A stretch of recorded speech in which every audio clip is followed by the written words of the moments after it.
सभी साथियों को नमस्कार। इस वीडियो में हम लोग चर्चा करने वाले हैं फोर्थ ग्रेड एम्प्लॉय की आईडी IFMS 3.0 के माध्यम से किस प्रकार से बनाएंगे। जो फोर्थ ग्रेड एम्प्लॉयज़ अभी पोस्टिंग हुई है उन सभी की आईडी बनाई जानी है। किस प्रकार से आप मेकर चेकर अप्रूवर रोल को होते हुए उस आईडी को बनाएंगे और HOD तक भेजेंगे, क्या क्या बातों का आपको ध्यान रखना है। साला दर्पण मॉड्यूल पर आपको जब ज्वाइन करवाने जा रहे हैं तो वहाँ डमी आईडी के माध्यम से ज्वाइन नहीं करवा पा रहे हैं, आपको कार्मिक आईडी बनाना जरूरी है। हम लोग चर्चा करेंगे कैसे आप आईडी बनाएंगे। मैं गजेंद्र विष्णु एक बार पुनः आप सभी का स्वागत करते हुए निवेदन करूंगा, आप चैनल पर नए हैं सब्सक्राइब अवश्य करिएगा। चलिए साथियों वीडियो प्रारंभ करते हैं। सबसे पहले आपको DDO साइबान की आईडी खोलनी, इसमें HO रोल काम में लेना है साथियों। HO रोल में हम लोग जाते हैं तो HO रोल यहाँ पे पहुँचेंगे। इसमें HO रोल के अंदर आपको एम्प्लॉय मैनेजमेंट में जाना है और या एम्प्लॉय मैनेजमेंट में सबसे पहला काम करना है आपको रोल असाइन करने का। वो आपको मिलेगा वर्क फ्लो कॉन्फ़िगरेशन, इस पर क्लिक करेंगे तो प्रोसेस टास्क असाइनमेंट आपको ऑप्शन मिलेगा, इस पर क्लिक करना है। इस पर क्लिक करते हैं तो प्रोसेस लिस्ट के अंदर सबसे लास्ट के अंदर आता है एम्प्लॉय रजिस्ट्रेशन। इस पर जैसे ही क्लिक करते हैं आपके मेकर चेकर अप्रूवल जिनको भी आपने रोल पहले असाइन कर रखा है उनके यहाँ होगा तो वहाँ नीचे आपको नाम दिख जाएंगे और यहाँ पे ऑप्शन आ रहा है HOD का अप्रूवर लेवल का। यहाँ HOD आपकी अनअसाइंड कर दी गई है सभी लोगों की। पहले संजय दमन थे, अब वो हट गए हैं, उनकी जगह ज्योतिबाला व्यास जी आ गए हैं, तो उनको आपको HOD के रूप में सेलेक्ट करना है। जैसे अनअसाइन है इस पर आप लोग क्लिक करेंगे, इस पर क्लिक करेंगे तो HOD के अंदर 2 नाम आ रहे हैं। आपको ये सेकंड नंबर वाला हो सकता है, आपको ऊपर नीचे जो भी आए उनकी कार्मिक आईडी आएगी और यहाँ HOD लिखा हुआ आएगा। यहाँ पे कई साथियों के हमारे पास कमेंट और कॉल्स आए, उन्होंने बताया कि यहाँ पे नाम भी नहीं आ रहा है, केवल HOD लिखा आ रहा है, आईडी भी नहीं आ रही। वो IFMS का टेक्निकल प्रॉब्लम था, वो ठीक हो गया, अब नाम आ रहा है। आपको असाइन पे क्लिक करना है। जैसे ही असाइन पे क्लिक करेंगे कन्फर्मेशन मांगेगा, कन्फर्म करिएगा और उनका असाइन सक्सेसफुली हो जाएगा। असाइन होने के बाद आप लोग देखेंगे यहाँ तीनों रोल आ गए, HOD के अंदर भी असाइन आ गया और यहाँ पे आप लोग देख पा रहे होंगे जिनको अपने मेकर चेकर अप्रूवर बना रखा है वो HO को बनाना है, ना कि DDO को। ध्यान रखें, यहाँ एम्प्लॉय का डिजिग्नेशन HO हो, उस HO को बनाना है, DDO को नहीं बनाना है। यदि आपके HO है वो चेंज हो गए हैं, आप इनको इनएक्टिव करके वापस एक्टिव कर सकते हैं, नए व्यक्ति को जोड़ सकते हैं। इसी तरह से यदि आपके HOD में भी रोल पहले से किसी को दिया हुआ है तो आप उसे क्या करेंगे, यहाँ पे जो आपका एक्टिव का आ रहा है इसको डीएक्टिवेट करेंगे और वापस से यहाँ पे अनअसाइंड हो जाएगा। उसको असाइन करने का आपके पास दोबारा से ऑप्शन आ जाएगा और आप आसानी से असाइन कर पाएंगे। रोल असाइन हो जाने के बाद आपको एम्प्लॉय मैनेजमेंट पे क्लिक करना है। यहाँ पे एम्प्लॉय मैनेजमेंट पे क्लिक करें, उससे पहले आपको यहाँ पे रोल चेंज करना है। ठीक है साथियों, यहाँ पे रोल आपको मेकर अप्रूवर और चेकर यहाँ आ रहे हैं, तो आपको मेकर लेवल पे पहले काम करना है। ठीक है, कई साथी ऐसे हैं जिनके कमेंट आए कि सर हमने तो मेकर चेकर को यूज नहीं किया, सीधे अप्रूवर से कर दिया, तो भी कोई प्रॉब्लम नहीं है, वो हो जाता है। लेकिन सही प्रोसेस ये है कि आप मेकर लेवल पे बनाएं, फिर चेकर पे उसको फॉरवर्ड करें, चेकर से उसको आगे अप्रूवर पे भेजें और अप्रूवर से आपको आगे HOD को फॉरवर्ड करना चाहिए। हम लोग जो सही तरीका उसके बनाएंगे। यदि अप्रूवर से बना दी है तो आपको टेंशन करने की आवश्यकता नहीं है, दोबारा से बनाने की आवश्यकता नहीं है। आप मेकर लेवल पर सेलेक्ट करें। जैसे ही मेकर लेवल सेलेक्ट किया, यहाँ एम्प्लॉय मैनेजमेंट में पहुँचेंगे और दूसरे नंबर पे ऑप्शन दिखेगा आपको एम्प्लॉय रजिस्ट्रेशन। इस पर जैसे हम लोग क्लिक करते हैं तो यहाँ बहुत सारे रजिस्ट्रेशन के तरीके आ रहे हैं। इसमें सबसे पहला registration as a new employee, register as a new employee, इस पर क्लिक करना है रजिस्टर पे ब्लू कलर में। इस जैसे रजिस्टर पे क्लिक करेंगे तो आपको सर्विस की कैटेगरी और सर्विस की सब कैटेगरी 2 ऑप्शन सेलेक्ट करने हैं। सर्विस की कैटेगरी के अंदर यहाँ पे आप देखेंगे तो क्लास 4 का ऑप्शन आपको दिख जाएगा, क्लास 4 सेलेक्ट करेंगे और यहाँ सब कैटेगरी के अंदर राजस्थान क्लास 4 सर्विस या राजस्थान क्लास 4 सर्विस, इन दोनों में से कोई भी आप ऑप्शन सेलेक्ट करेंगे चलेगा। इन दोनों में से कोई भी आप एक ऑप्शन सेलेक्ट कर लीजिएगा और उसके बाद प्रोसीड पे क्लिक करिएगा। प्रोसीड पे क्लिक करते हैं तो यहाँ पे सबसे पहले उसकी पर्सनल डिटेल, फिर एम्प्लॉय की सर्विस डिटेल, उसका address, family detail, bank detail और पे एंटाइटलमेंट, ये आपको 5-6 तरीके के आपको स्टेप्स हैं वो फॉलो करने होंगे। सबसे पहले उस कर्मचारी का फ़ोटो आपको अपलोड करना है जिसकी साइज़ है वो 500 KB से ज़्यादा नहीं होना चाहिए। और यहाँ पे फ़ोटो अपलोड करते समय आपको ध्यान ये रखना है कि फ़ोटो है वो JPEG वाला होगा, JPG नहीं होगा, JPEG फॉर्मेट का ही फ़ोटो अपलोड होगा। ठीक है, JPEG फॉर्मेट यानी व्हाट्सएप वाला। आप क्या करिएगा, आपके पास कंप्यूटर के अंदर या आपके फ़ोन में फ़ोटो उसे व्हाट्सएप पे शेयर करिए, वहाँ से डाउनलोड कर लीजिए और व्हाट्सएप पे जो शेयर्ड फ़ोटो है वो JPEG फॉर्मेट में ही डाउनलोड होता है, वो फ़ोटो आप लोग यहाँ पे अपलोड कर देंगे। फ़ोटो अपलोड कर देने के बाद आप लोग देखेंगे फ़ोटो अपलोड हो जाएगा। उसके बाद आपको राजस्थान के डोमेसियल हैं, आप राजस्थान के मूल निवासी हैं तो यस करना है। यस करते ही आपको जन आधार नंबर डालना होगा। जन आधार में आप उस व्यक्ति का नाम होना जरूरी है और उसकी 10th की मार्कशीट के अनुरूप उसका नाम होना चाहिए। यहाँ पे जन आधार नंबर डालेंगे, जन आधार नंबर डालते ही उसकी मेंबर आईडी यहाँ पे सेलेक्ट करने का। उस जन आधार में जितने भी मेंबर्स होंगे उन सभी के नाम आएंगे, जिसका आप आईडी बनाना चाह रहे हैं उस मेंबर को आप सेलेक्ट कर लेंगे। जैसे ही सेलेक्ट करेंगे तो यहाँ उस एम्प्लॉय का नाम आ जाएगा उस नाम को आप एक बार काट दीजिए और इसमें क्या हो रहा है, जो भी नाम होगा जैसे पूरा नाम, first name, last name, middle name, सारा का सारा इसी के अंदर आ जाएगा। तो आप क्या करिए, स्मॉल लेटर में भी आ सकता है, तो आप इसको काटते हुए 10th की मार्कशीट के अनुसार फर्स्ट नेम और लास्ट नेम उसका यहाँ पे टाइप कर सकते हैं। उसके बाद जेंडर उसका ऑटोमेटिकली आ जाएगा, डेट ऑफ बर्थ भी जन आधार के अनुरूप आ जाएगी, ठीक नहीं है तो यहाँ पे आप अपडेट कर सकते हैं, date of birth in words automatically आ जाएगी। उसके बाद हाइट आपको सेंटीमीटर में लिखनी है, अनुमानित लिख सकते हैं, फीता लेकर के नापने की जरूरत नहीं है। ब्लड ग्रुप यहाँ पे आप लिख लें, ज्ञात हो तो नहीं हो तो कोई भी एक ब्लड ग्रुप कर लें, बाद में इसको चेंज किया जा सकता है। आइडेंटिफिकेशन मार्क, उसकी बॉडी पे कोई मार्क हो तो वो लिख लीजिएगा। उसके बाद उनका फादर नेम आपको यहाँ पे लिखना है, वो जन आधार से ऑटोमेटिक आएगा, लेकिन यदि ठीक नहीं है तो 10th की मार्कशीट के अनुरूप। मदर नेम आपको 10th की मार्कशीट के अनुरूप लिखना है और उसकी मैरिटल स्टेटस सेलेक्ट करनी है, वो डिवोर्सी है, मैरिड है, अनमैरिड है, विडोवर है, जो भी है आपको सेलेक्ट करना है। उसके बाद यदि वो मैरिड है तो उसके स्पाउस यानी अपनी पत्नी का या पति का नाम लिखना है। यदि वो दिव्यांग है तो यस करना है, तो यस करोगे तो किस प्रकार की दिव्यांगता है वो ऑप्शन आ जाएगा, नहीं है तो आप इसे छोड़ दीजिएगा। उसके बाद आपको उसके कर्मचारी के मोबाइल नंबर लिखने हैं, इधर उनकी ईमेल आईडी लिखनी है, होम स्टेट लिखना है, नेशनलिटी इंडियन आ जाएगा, उसका होम डिस्ट्रिक्ट लिखना है, अपना होम टाउन सेलेक्ट करना है। उसके बाद category general, OBC, SC, ST, जिस भी कैटेगरी से बिलोंग करते हैं वो कैटेगरी लिखना है। उसके बाद उनको अपना रिलीजन सेलेक्ट करना है और यहाँ पे पैन कार्ड नंबर डालना है। पैन कार्ड नंबर अनिवार्य है, यदि उस कर्मचारी की पहले कहीं पर भी आईडी बनी हुई है तो वो पैन कार्ड नंबर यहाँ पे ऑलरेडी बता देगा, इसलिए आपको पैन कार्ड नंबर सही डालने होंगे। पैन कार्ड नंबर डालेंगे और यहाँ पे आपको आधार नंबर, रेफरेंस नंबर दिखने आएंगे। यहाँ पे आपको जैसे ही इस पर क्लिक करते हैं तो आधार नंबर डालने का ऑप्शन खुलेगा। जैसे ही आप आधार नंबर डालेंगे और इसको सबमिट करेंगे, आप देखेंगे आधार नंबर 12 डिजिट के होते हैं, लेकिन जैसे ही आपने डाला तो यहाँ आधार की रेफरेंस नंबर आएंगे, यहाँ आधार नंबर नहीं आएंगे। आपको ये नहीं करना यार हमने तो यहाँ आधार नंबर डाले, हमारे आधार नंबर की जगह तो खोटे आ रहे हैं, खोटे नहीं आ रहे हैं, वो आपके आधार की रेफरेंस नंबर है, उसे आप रखिएगा। उसके बाद हमको संबंधित डॉक्यूमेंट्स अपलोड करने हैं। उस कर्मचारी का document date of birth certificate के रूप में 10th की मार्कशीट आप अपलोड कर सकते हैं, आधार कार्ड का आप डॉक्यूमेंट कर सकते हैं, एज इलेक्शन यदि कोई हो तो करें, अन्यथा जरूरी नहीं है। जॉइंट फोटोग्राफ, जो भी मैरिड हैं एम्प्लॉई उनको अपनी पति पत्नी का जॉइंट फोटोग्राफ अपलोड करना होगा जेपीईजी के अंदर, पैन कार्ड पीडीएफ के रूप में, पासपोर्ट यदि उसके पास हैं तो करें। इसके अंदर आपको date of birth certificate, Aadhaar document और पैन कार्ड डॉक्यूमेंट, ये 3 चीज़ें कर देनी चाहिए कम से कम। ये जैसे आप डॉक्यूमेंट लिखेंगे डिस्क्रिप्शन में लिख देंगे किस तरह का क्या डॉक्यूमेंट है। पीडीएफ सेलेक्ट करी, पीडीएफ सेलेक्ट करके यहाँ ऐड पे क्लिक करेंगे। जैसे ही ऐड पे क्लिक करेंगे आप देख लीजिएगा 2 MB से ज़्यादा की पीडीएफ नहीं होनी चाहिए। जैसे ही ऐड पे क्लिक किया, डॉक्यूमेंट एडिट सक्सेसफुली और आपका यहाँ डेट ऑफ बर्थ सर्टिफिकेट आ गया, 10th की मार्कशीट आ गई और उस पीडीएफ का नाम जो आपने रखा था वो आ गया। यहाँ से चेक कर सकते हैं, ठीक हो तो, वरना इसको डिलीट करके दोबारा भी अपलोड कर सकते हैं। इस प्रकार से मैंने तीनों तरह के डॉक्यूमेंट्स अपलोड कर दिए। ये हमारा जिनकी भी आईडी बना रहा हूँ वो अनमेरिड है, इसलिए फोटो है वो जॉइंट वाला नहीं लगा। उसके बाद सेव एज ड्राफ्ट पे आप क्लिक करेंगे तो सेव एज सक्सेसफुली हो जाएगा और रिक्वेस्ट आईडी यहाँ पे आपको दिखेगी। ओके करिएगा। ओके करने के बाद आपको यहाँ पे नेक्स्ट पे क्लिक करना है। जैसे ही हम लोग नेक्स्ट पे क्लिक करेंगे तो अब एम्प्लॉय की सर्विस डिटेल पे पहुंच जाएंगे। आप सर्विस कैटेगरी क्लास 4 आ रही है और यहाँ पे सर्विस सब कैटेगरी के अंदर राजस्थान क्लास 4 सर्विस आ रहा है। Designation as per service cadre, यहाँ पे designation as per service cadre में क्लास 4 आपको सेलेक्ट करना है। सर्विस स्टेटस के अंदर आपको रेगुलर रखना है, क्योंकि टेम्परेरी नहीं है, रेगुलर ही वो उनकी ज्वाइनिंग हुई थी, रेगुलर रखेंगे। और यहाँ पे उनको प्रोबेशन ट्रेनी, आपको प्रोबेशनल ट्रेनी वाला ऑप्शन सेलेक्ट करना है। उसके बाद एम्प्लॉय स्टेटस के अंदर एक्टिव एक ही ऑप्शन आएगा, आप एक्टिव वाले पे क्लिक करेंगे। एलिमेंटल स्टेटस यहाँ पे बेनिफिट बिफोर 1/1/2004 से पहले वाले, 1/1/2004 से 31/3/2022 के बीच वाले, और ये 1/1/2022 के बाद वाले, तो उनके लिए ये ऑप्शन काम आने वाला है। इस ऑप्शन को आप सेलेक्ट कर लेंगे। इसके बाद साथियों आएगा नॉन गजेटेड, आपको ऑटोमेटिकली लिखना है।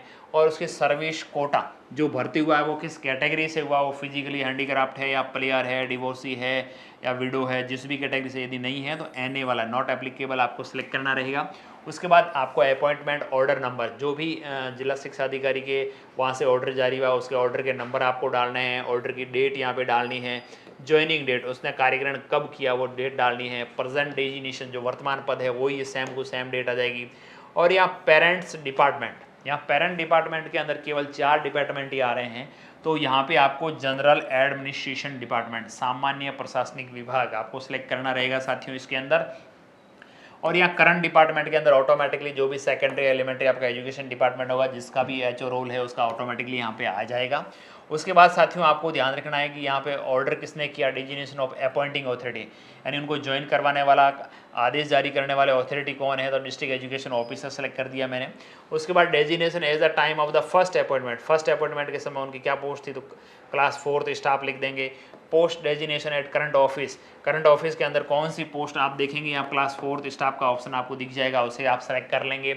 उसके बाद साथियों आपको क्या करना है, उस कर्मचारी ने बिफोर नून किया या आफ्टरनून ज्वाइन किया, वो आप डेट यहाँ पे टाइम सेलेक्ट कर लेंगे। Date of joining in regular service automatically यहाँ पे आ जाएगी साथियों। Date of joining in present duty automatically जो ज्वाइनिंग डेट है वो डेट आपको डाल देनी है। और उसके बाद ये सारी चीज़ें खाली रहेगी, कहीं कुछ नहीं भरा जाना है। और एक्स सर्विसमैन यस या नो पे आप क्लिक करना है। Are you getting pension from the previous military से आप पेंशन ले रहे हैं नहीं ले रहे हैं, गेटिंग सर्विस पेंशनर्स हैं या नहीं, ये नो रखना है सभी भैया। उसके बाद यहाँ पे डॉक्यूमेंट टाइप के अंदर 3 तरह के डॉक्यूमेंट है, अपॉइंटमेंट लेटर, कन्फर्मेशन लेटर और ज्वाइनिंग एप्लीकेशन। यहाँ आपको नियुक्ति आदेश, स्थायीकरण आदेश अभी उनका हुआ नहीं है, और ज्वाइनिंग एप्लीकेशन जो कार्यकरण के समय उन्होंने अर्जी लिखी वो अर्जी, इन चीज़ों को PDF बनाते हुए आप अपलोड करेंगे। अब जैसे मैंने अपॉइंटमेंट लेटर और एप्लीकेशन अपलोड कर दी, उसके बाद सेव एज ड्राफ्ट में क्लिक करूँगा। सेव एज ड्राफ्ट होने के बाद ये सक्सेसफुल हो जाएगा, और उसके बाद मैं नेक्स्ट बटन पर क्लिक कर दूँगा। जैसे ही आपने नेक्स्ट पे क्लिक करा, ठीक है, सेव एज ड्राफ्ट किया, नेक्स्ट पे गए, नेक्स्ट आ गया एड्रेस का। उसको एड्रेस के अंदर अपना स्टेट, डिस्ट्रिक्ट, रूरल और अर्बन एरिया सेलेक्ट करना है। यदि आप रूरल से हैं, जैसे रूरल करेंगे तो आपको ब्लॉक, अपनी पंचायत, अपना विलेज, अपना हाउस नंबर, अपना पिन कोड, अपनी असेंबली यानी विधानसभा का चयन करना है। आपका परमानेंट एड्रेस और वर्तमान एड्रेस सेम है तो आप इसे टिक करेंगे, सारा एड्रेस आ जाएगा। सेव एज ड्राफ्ट कर देंगे, ये सेव एज ड्राफ्ट सक्सेसफुली हो जाएगा। आप नेक्स्ट पे क्लिक कर देंगे। जैसे नेक्स्ट पे पहुँचेंगे, अगला ऑप्शन आपके सामने मिलेगा फैमिली मेम्बर्स की डिटेल का। यहाँ पे फैमिली मेंबर्स डिटेल के अंदर साथियों आपको क्या करना है, जन आधार नंबर डालना है। जैसे जन आधार नंबर डाला तो वहाँ मेंबर आईडी के अनुसार उस मेंबर का नाम आ जाएगा। जैसे family detail, Jan Aadhaar ID डाली, उस फैमिली मेंबर्स को सेलेक्ट करना है, उस फैमिली मेंबर का नाम यहाँ पे आ जाएगा। यदि मिस्टेक हो नाम के अंदर तो यहाँ पे उस फैमिली मेंबर के डॉक्यूमेंट्स में क्या नाम है वो लिखना रहेगा यहाँ पे आपको। उसके बाद आपके साथ क्या रिलेशन है उसका वो आपको सेलेक्ट करना है। उसकी डेट ऑफ बर्थ यहाँ पे आएगी, एडिटेबल है, आप चेंज भी कर सकते हैं। उसका जेंडर क्या है, उसकी मैरिटल स्टेटस क्या है, जो फैमिली मेम्बर है उसकी, वो फिजिकली डिसेबल्ड है या नहीं है, वो पूर्णतः आप पे निर्भर है या नहीं है, वो गवर्नमेंट एम्प्लॉई है या नहीं है, ये आपको सेलेक्ट करना है। और उसके बाद ऐड पे क्लिक कर देना है। जैसे ही ऐड पे क्लिक करेंगे उसकी डिटेल आपको यहाँ पे ऐड हो जाएगी। एक एक करके आपके परिवार में जितने भी मेंबर्स हैं, फादर मदर, आपका ब्रदर सिस्टर जो भी हो, आप उनकी डिटेल एक एक करते हुए ऐड कर दें। ऐड करने के बाद आपको नॉमिनी डिटेल वाले पे इसके स्कीम पे क्लिक करना रहेगा। इस स्कीम पे क्लिक करेंगे तो बहुत सारी स्कीम्स आएगी, arrear, commutation, GI policy, general provident fund, gratuity, SI, GPF, बहुत सारे ऑप्शन आएंगे। इनको एक एक करते हुए आप सेलेक्ट करेंगे। और नॉमिनी जो भी आपने फैमिली मेम्बर सेलेक्ट किए होंगे उनमें से जो भी नाम आ रहा है उसको नॉमिनी बनाना चाह रहे हैं, उस नॉमिनी को सेलेक्ट करें। रिलेशन ऑटोमेटिकली आ जाएगा। और यहाँ शेयर के अंदर 100% डाल दें। हो सके आप एक से ज़्यादा लोगों को नॉमिनी बनाना चाहें 50-50% तो भी आप कर सकते हैं, कोई इशू नहीं है, लेकिन एक व्यक्ति को बनाए ठीक रहता है। उसके बाद ऐड पे क्लिक करेंगे। ऐड पे करेंगे एक एक करते हुए मैंने सारी जो स्कीम्स हैं उन सभी को नॉमिनी है वो सिलेक्ट कर लिया। उसके बाद मैं सेव एज ड्राफ्ट करूँगा, सेव सक्सेसफुली हो जाएगा। वो होने के बाद मैं नेक्स्ट पे क्लिक करता हूँ। नेक्स्ट पे आता है व्यक्ति का बैंक डिटेल। ये आप देख पा रहे होंगे, ये कंप्लीट हो गया, ये कंप्लीट। अगला है बैंक डिटेल। बैंक के अंदर FSC कोड डालेंगे, बैंक का नाम और ब्रांच ऑटोमेटिकली आ जाएगी। आपको अकाउंट नंबर डालना है, अकाउंट नंबर कंफर्म करना है। डॉक्यूमेंट के अंदर बैंक पासबुक या चेक का आपको फोटो अपलोड करना रहेगा, यहाँ पे PDF बना करके 2 MB से कम की साइज़ का। ऐड पे क्लिक करेंगे, वहाँ PDF अपलोड हो जाएगी। सेव एज ड्राफ्ट पे क्लिक करेंगे, हो जाएगा। उसके बाद नेक्स्ट पे क्लिक करते हैं। नेक्स्ट पे क्लिक करते हैं तो पे एंटाइटलमेंट का ऑप्शन आपके सामने खुलेगा। यहाँ पे पे कमीशन के अंदर साथियों आपको पे कमीशन 7th क्लिक करना है, फिक्स्ड पे क्लिक नहीं करना है। 7th पे क्लिक करेंगे। डेट ऑफ ग्रेड पे ये आपको ज्वाइनिंग डेट डाल देनी है। उसके बाद पे स्केल L2 सेलेक्ट करना है साथियों। 4th ग्रेड के लिए L2 है वो अभी फ़िलहाल चल रहा है, पहले L1 चलता था, अभी L2 है। L2 आप सेलेक्ट करेंगे। L2 सेलेक्ट करने के बाद date of joining in present scale वही आपको ज्वाइनिंग डेट डालनी है। और बेसिक पे ऑटोमेटिकली जो L2 का न्यूनतम बेसिक पेमेंट है फिक्स टाइम के अंदर वो यहाँ पे आ जाएगा। और यहाँ पे डियरनेस अलाउंस, DA रेट आपको ऑटोमेटिकली आएगी। ये 60% वर्तमान में चल रही है। आप कहेंगे सर इनको DA मिलना ही नहीं है, DA नहीं मिलेगा जब तक हम लोग अलाउंस के अंदर जाकर के DA ऐड नहीं करेंगे, तब तक नहीं मिलता है। लेकिन ये रेट जिस समय आप बना रहे हैं उस समय वर्तमान जो रेट चल रही है वो रेट आएगी। आप इसे हटा नहीं सकते हैं, इसको जीरो भी नहीं कर सकते हैं, कोई इशू नहीं, इसको रहने दीजिएगा, चलेगा। उसके बाद अगला ऑप्शन आता है गवर्नमेंट क्वार्टर, यस या नो। उसको गवर्नमेंट क्वार्टर नहीं मिला होगा तो नो करना है, मिल गया तो यस करना। आप नो पे सेलेक्ट करेंगे। नो पे सेलेक्ट करेंगे तो HRA रेट पूछेगा। HRA रेट आपको 0 सेलेक्ट कर लेनी है, क्योंकि उस कर्मचारी को फिलहाल प्रोबेशन के अंदर किसी भी प्रकार का कोई HRA दे नहीं है।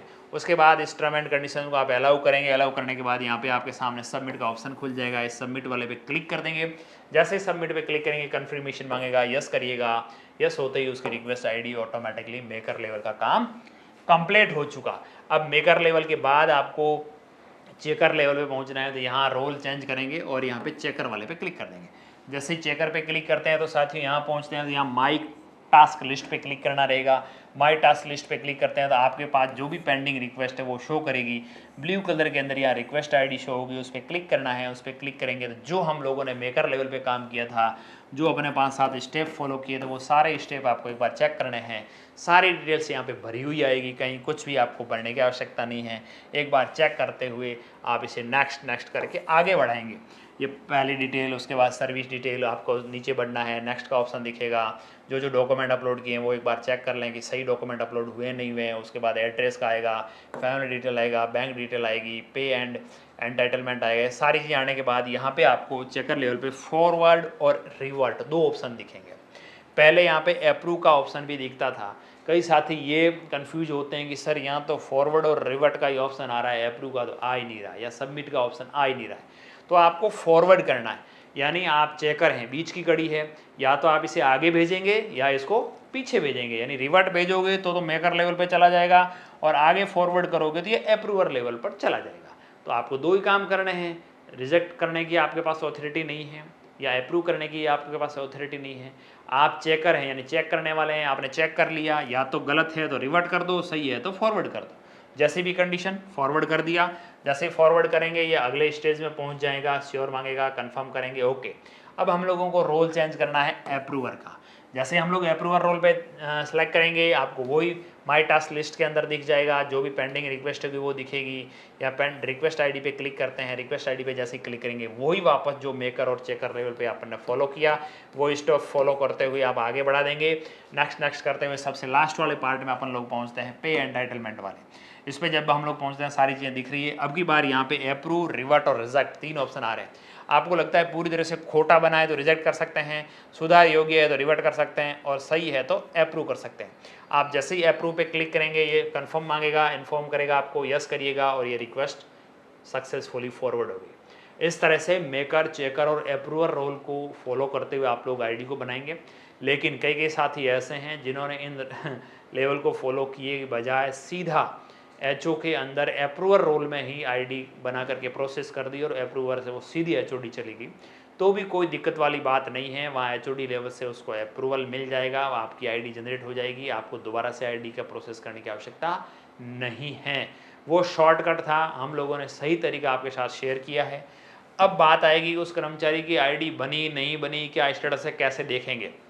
वो क्या होगा, हम लोग जैसे ही अप्रूवर रोल के अंदर रहते हैं, हमारे यहाँ पे जो भी ऑल रिक्वेस्ट, पहले तो पेंडिंग वाले पे था, अब तो वो पेंडिंग है नहीं, अपने यहाँ से अप्रूव हो गई, तो ऑल रिक्वेस्ट, ये माई टास्क के अंदर ऑल रिक्वेस्ट पे क्लिक करेंगे तो रजिस्ट्रेशन की हमने रिक्वेस्ट भेजी थी वो अभी करंट असाइंड, यहाँ पे आपको एचओडी का नाम दिखेगा, कब भेजी, समय आ जाएगा। लेवल आपने ऑफिस लेवल पर तो आपने अप्रूव कर दी, लेकिन करंट स्टेटस है वो पेंडिंग है। कहाँ पर, एचओडी के स्तर पर पेंडिंग है। जब यहाँ पे कंप्लीट आ जाए लिखा हुआ, तब उस कर्मचारी की आईडी बन जाएगी। वो आईडी आपको इस ब्लू वाली आईडी पे जैसे ही आप क्लिक करते हैं तो आप, हमने जैसा रजिस्ट्रेशन में मेकर लेवल पर और चेकर लेवल पर शुरुआत में जहाँ फोटो अपलोड किया था, आपको मैं दिखा देना चाहूँगा। यहाँ पे फोटो के पास यहाँ एम्प्लॉय आईडी के अंदर देखिए ब्लैंक आ रहा है, कुछ नहीं आ रहा है ना, यहाँ पे एम्प्लॉय आईडी लिखी हुई आ जाएगी। अब एम्प्लॉय आईडी आ जाने के बाद हम लोगों को क्या करना है, एम्प्लॉय आईडी आ गई, उस कर्मचारी का सैलरी वगैरह बिल बनाना है तो क्या करना रहेगा, वही आप अप्रूवर रोल के अंदर रहेंगे और एम्प्लॉय मैनेजमेंट के अंदर ग्रुप मैनेजमेंट आपको दिखेगा। इस ग्रुप मैनेजमेंट के अंदर दूसरे नंबर का ऑप्शन आएगा एलोकेशन। इस एलोकेशन वाले पे क्लिक करेंगे तो उस कर्मचारी का नाम आपको यहाँ पे दिखेगा उस, और ग्रुप पे क्लिक करेंगे जो भी आपके ग्रुप बने होंगे बजट एडवाइस, उसको किस ग्रुप में रखना है उस ग्रुप को सेलेक्ट करेंगे, उस कर्मचारी को ग्रुप देते हुए सेव पे क्लिक कर देंगे। ग्रुप एलोकेशन होने के बाद आपको पोस्ट एलोकेशन करनी है, पोस्ट मैपिंग वाले पे क्लिक करेंगे, पोस्ट एलोकेशन। तो उस जिन कर्मचारियों को हमने पोस्ट एलोकेट नहीं कर रखी होगी उनके नाम यहाँ पे शो हो जाएंगे, पेंसिल का निशान देखा कि उस पर क्लिक करेंगे, उस कर्मचारी का पोस्ट एलोकेशन के अंदर खाली दिखेगा, आपको डेजिग्नेशन पे क्लिक करना है और पोस्ट चतुश्रेणी कर्मचारी सेलेक्ट कर लेना है और एलोकेशन पे क्लिक कर लेना है। जैसे ही एलोकेशन पे क्लिक करेंगे उस कर्मचारी को पोस्ट एलोकेट हो जाएगी। पोस्ट एलोकेट होने के बाद वो कर्मचारी आपकी जहाँ पर उसको सैलरी हम लोग देंगे मैनुअली पार्शियल पेमेंट के माध्यम से, वहाँ पे शो करने लग जाएगा, आप उसकी सैलरी प्रोसेस कर सकते हैं। प्रथम बार सैलरी प्रोसेस कैसे करते हैं उसके संबंध में मैंने अलग से वीडियो बना रखा है, आप उसकी सहायता ले सकते हैं। अभी वर्तमान में जो प्रोसेस चल रही है उसके अनुसार अलग से वीडियो बना करके हम लोग अपलोड कर रहे हैं, आप उसको देख लीजिएगा। आपको इस पूरी प्रोसेस के अंदर कहीं पर भी दिक्कत लगे, वीडियो को एक बार पूरा देख लीजिए, बैक करते हुए देखिए ताकि आपको दिक्कत ना आए। फिर भी कोई प्रॉब्लम रहे कमेंट करिएगा, रिप्लाई करने का प्रयास करेंगे। पुनः एक बार सभी साथियों का बहुत बहुत धन्यवाद।